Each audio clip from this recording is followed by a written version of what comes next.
기관 투자자들이나 개인 투자자들도 오늘날 투자를 할 때 그냥 ETF를 통해서 간편하게 투자를 해요. 근데 이런 ETF가 만든 금융시장에 절대적인 결함이 하나 있습니다. 기업들이 실적을 잘 내든 못 내든 무관하게 주가가 계속해서 말도 안 되게 상승하는 이런 기현상이 벌어지고 있습니다. 안녕하세요, 투자시가자 김PB입니다. 7경원 규모의 미국 대공황이 온다라는 주제로 오늘은 좀 한번 말씀을 드려볼게요. 최근에 조지 겟먼이라고 미국에서 유명한 53만 경제 유튜버가 있습니다. 근데 최근에 월가 내부자들이 7경원 규모의 금융 시한폭탄을 공개했습니다 라는 영상을 올리고서 조회수가 많이 이제 나왔었어요. 그래서 이분이 말씀하시는 이 7경원 규모의 금융 시한폭탄이 뭔지 제가 이분이 말씀하신 내용에서 좀 첨언을 해서 여러분들이 이해하시기 쉽게 좀 한번 말씀을 드려볼까 합니다. 최근에 2020년 코로나 쇼크 이후로 미국 주가 지수가 정말 많이 올랐죠. 그래서 끊임없이 지금 미국 주식시장은 상승을 하고 있습니다. 어떤 비관론자들의 그 비관론들을 다 엎고서도 계속해서 상승을 하고 있어요. 그러니까 이게 뭐 더 이상 이게 언제까지 오를 거냐. 그러니까 모든 지금 개인 투자자분들은 지금 미국 주식 투자를 하고 계신 분들은 영원하게 이 상승이 유지될 거라고 믿고 있습니다. 근데 이 S&P 500 주가 지수의 시가총액이 오늘날 7경원 정도 규모가 된다라고 하더라고요. 7경원이면 우리나라 1년 예산 600조 원 정도니까 우리나라 예산 수십 년치에 해당하는 돈이겠죠. 근데 투자자들의 착각이 뭐냐면은 이렇게 주가가 올라가면은 결국 기업 가치가 많이 늘어났기 때문에 주가가 올라간 거다. 기업들이 튼튼하니까 올라가는 거다. 이렇게 잘못 생각하시는 분들이 많으신 것 같아요. 자, 1900년대 당시에는 미국 주식시장이 전 세계 주식시장에 차지하는 비중이 14%밖에 안 됐었습니다. 근데 오늘날 2024년경 당시에는 작년을 기준으로 미국 증시가 전 세계에 차지하는 비중이 60%가 돼요. 나머지 모든 이제 국가들의 주식시장을 합친 것보다 미국 주식시장이 훨씬 더 큽니다. 근데 재미있는 사실은 미국 경제가 전 세계에 차지하는 비중은 25%밖에 안 돼요. 즉, 전 세계 경제에서 차지하는 비중은 25%밖에 안 되는데 실제로 미국 주식시장은 전 세계의 75%라는 거죠. 일종의 쏠림 현상이 있다라는 겁니다.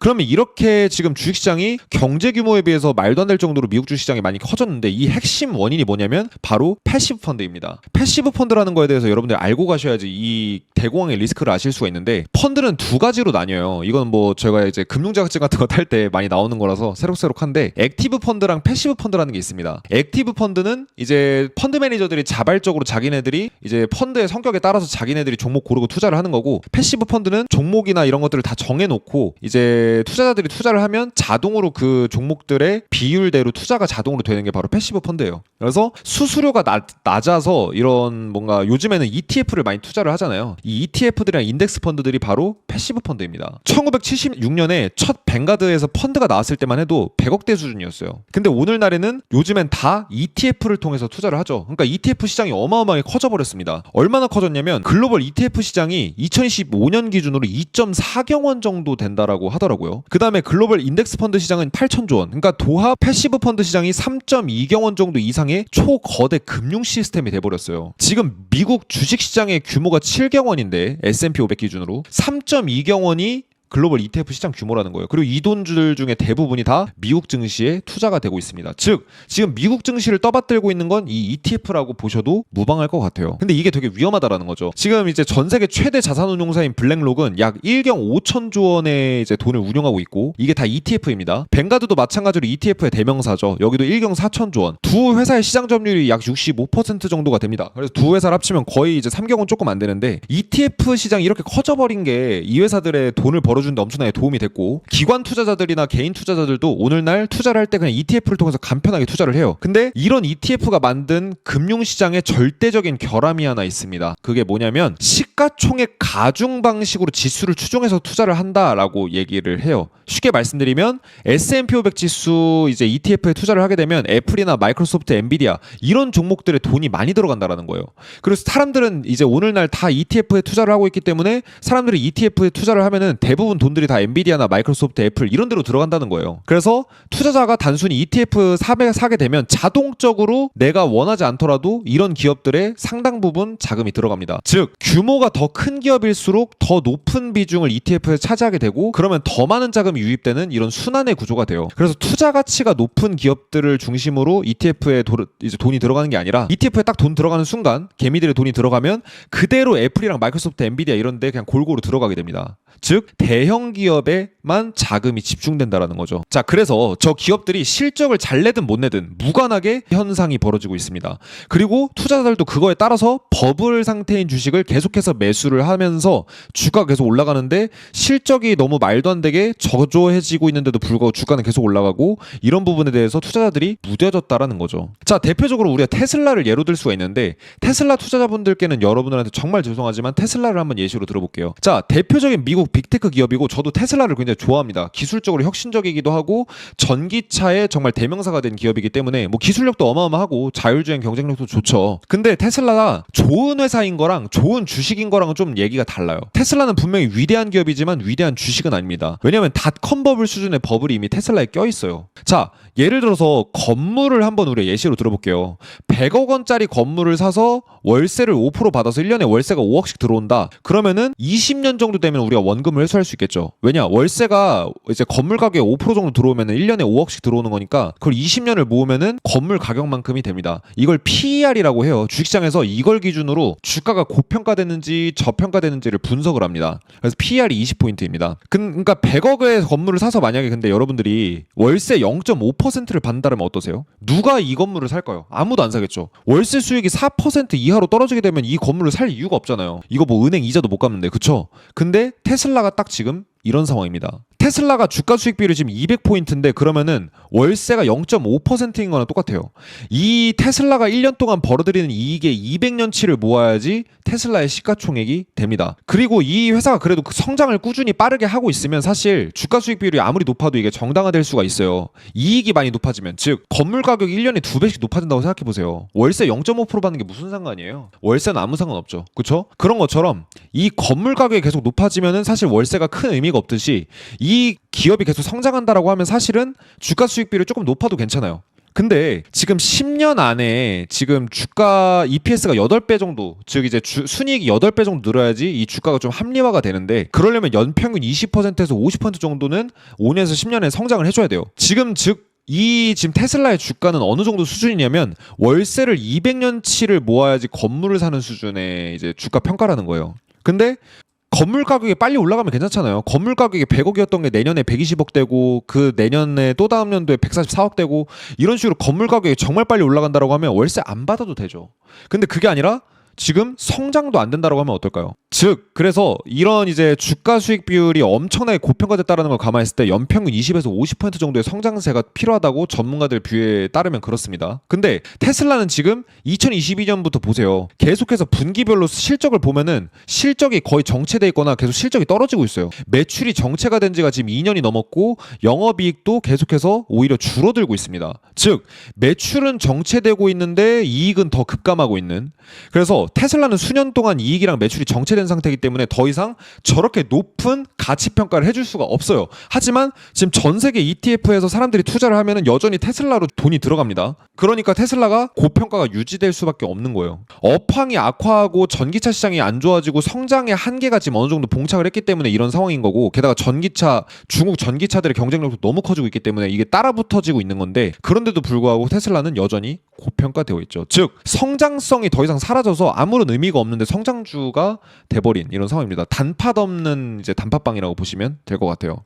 그리고 여전히 아직도 지금 많은 유명한 펀드들, 아크인베스트의 펀드부틀도 해가지고 뱅가드 펀드들도 해가지고 지금 많은 펀드들이 여전히 테슬라의 비중에 높게 이제 투자가 되고 있어요. 즉 내가 어떤 ETF에 투자를 하면은 이 돈들이 아직도 테슬라로 많이 흘러 들어간다는 거죠.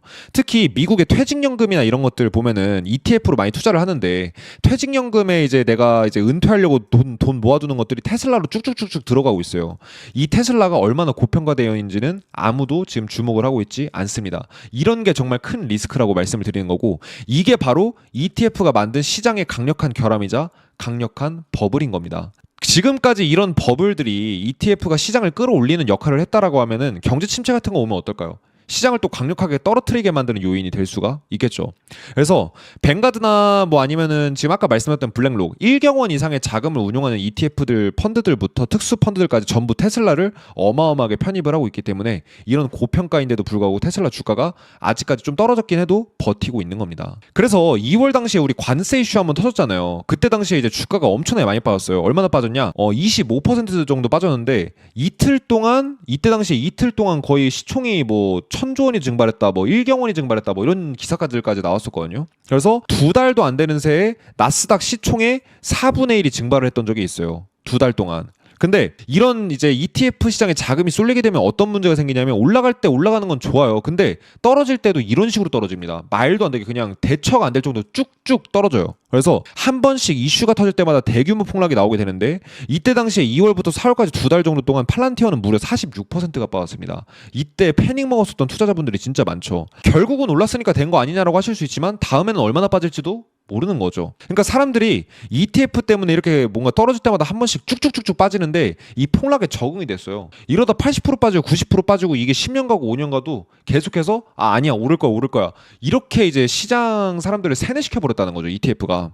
즉 ETF 시장이 지나치게 활성화됐다. 이거 활성화된 것 자체는 좋아요. 투자할 때 되게 간편합니다. 하지만 이것들이 지나친 주가 버블을 지금 형성하고 있는 상태고 이게 시장의 변동성을 오히려 폭증시키는 요인이 됩니다. 그래서 경제 침체가 오게 되면 이렇게 완만하게 빠질 게 이런 식으로 빠지게 돼요. 관세 때처럼. 그래서 증시랑 경제의 대공황급 사태를 터지게 만들 수 있는 이런 리스크가 만들어졌다라고 조지 겟만도 얘기를 하고 있고 저도 이 부분에 동의를 합니다. 하지만 그럼에도 불구하고 S&P 500과 지금 이제 주식시장의 빚을 보게 되면 주식시장의 신용을 봤을 때 딱 요 정도 올라왔어요. 이게 올라갈수록 버블인데 금융위기 때는 요 정도 수준, 닷컴 버블 때는 요 정도 수준까지 올라왔었습니다.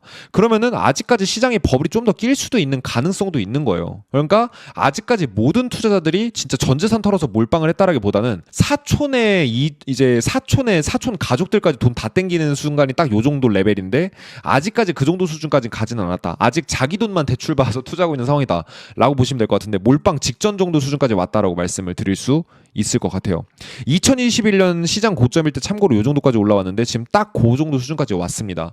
그래서 만약에 닷컴 버블 수준에서 금융위기 수준까지 버블이 더 끼려고 하면은 조금 더 여력이 있어요. 그래서 마지막 불꽃이 나올 수도 있다 계속 말씀드린 이유가 주가가 아무리 버블이어도 마지막에 한번 시원하게 슈팅 나왔다가 꺼지는 경우가 많기 때문에 요 부분이 나오냐 안 나오냐 지금 상황으로 봤을 때는 이제 휘발유는 부러진 상황이다. 경제가 망가질 수 있는 충분한 이제 어떤 가능성은 생겼지만 아직까지 위기 상황처럼 또 이제 버블이 또 끼진 않은 이런 애매한 딱 상황이라고 보시면 될 것 같습니다. 하지만 트럼프 관세 리스크가 계속 우리에게 다가오고 있죠. 그래서 이런 리스크들 때문에 경제 둔화에 좀 불을 빨리 붙이게 되면은 뭐 지금 터지냐 조금 올라갔다 터지냐 이거는 좀 차이가 있을지 몰라도 어쨌든 쓰나미가 지금 50m 앞에 있는지 100m 앞에 있는지는 상관이 없고 쓰나미가 어쨌든 우리한테 다가오느냐가 중요하다라는 거잖아요. 이 쓰나미는 확실하게 우리한테 다가오고 있다라는 게 눈으로 보인다라는 거죠. 그래서 침체가 올 수 있다라는 거는 어차피 기정사실화된 상황이라고 저는 봅니다. 왜냐면 또 결국 민간 고용이 떨어지면 주식시장은 떨어지고요. 민간 고용이 올라가면 주식시장도 올라갑니다. 왜냐? 경제랑 주가는 같이 움직여요. 그래서 두 지표는 원래 장기적으로 같이 움직여서 왔었는데 갑자기 2018년 경부터 고용은 감소하는데 주가는 올라가는 일이 벌어졌어요. 그러다 코로나 쇼크 터지고서 주가는 계속 지금 요 자주색 선이 주가거든요. 주가는 계속 올라가죠. 근데 고용은 2021년 주가가 이제 하락했다가 올라왔던 시점이 있었죠. 그때 기준으로 계속 고용은 악화되고 있습니다. 지금 민간 고용 계속 악화되고 있어요. 그래서 지금 전 세계 경제가 지금 점점 둔화되어 가고 있고 더 가면 이제 침체로 빠지는 길인데 이런 상황임에도 주식시장은 왜 계속 오르고 있느냐? 의도적으로 이제 딥스테이트나 이런 세력들이 버블을 키우고 있다라고 우리가 추정을 좀 해볼 수가 있겠고 그런 자세한 증거들은 제가 데이터들을 통해서 많이 말씀을 드렸습니다. 심지어 블랙록이 ETF 만든다잖아요. 블랙록 출신 펀드 매니저들도 이렇게 얘기를 한다라는 거예요. 지금 미국에서 데이터 조작이 이루어지고 있다. 그래서 그 데이터 조작 때문에 지금 고용이 생각보다 튼튼하게 나오는데 이거 생각보다 안 좋다.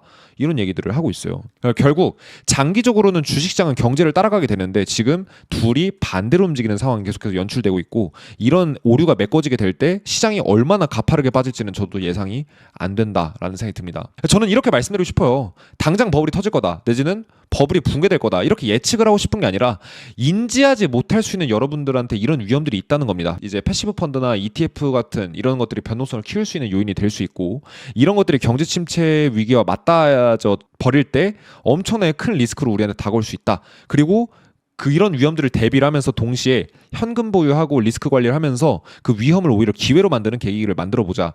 결국 주가가 많이 폭락하면 상승도 나오는데 공황이 터지게 돼서 이제 주가가 빠지게 되면 그 이후 바닥 찍었을 때 이 이후의 성장세가 진짜 말도 안 되거든요. 저는 이렇게 생각을 합니다. 이번에 경제 침체가 뭐 내일이든 한 달 뒤든 뭐 6개월 뒤든 1년 뒤든 온다라고 하면 우리가 지금까지 현금을 뭐 몇 년을 갖고 기다렸든 이건 아무 상관없이 어마어마하게 돈을 벌 수 있는 기회가 와요. 딱 한 번만 기회를 잡으면 인생이 바뀝니다.